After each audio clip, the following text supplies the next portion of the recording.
দিনাজপুরে কারিগরি ছাত্র আন্দোলনের আলোচনা সভা ও বিক্ষোভ মিছিল অনুষ্ঠিত।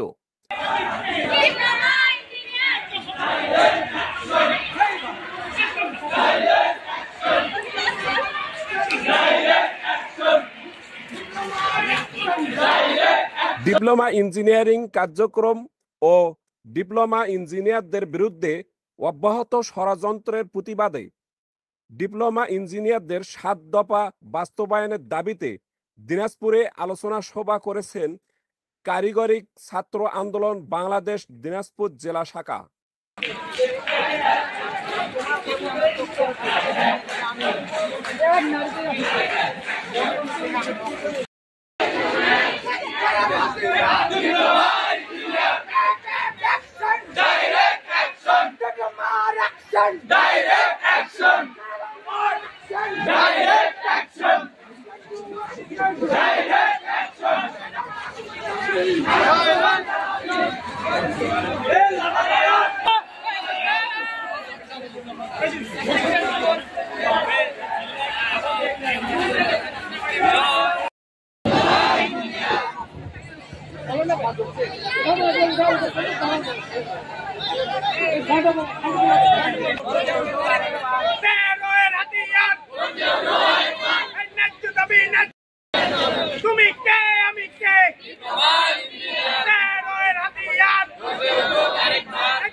এখানে শেষ।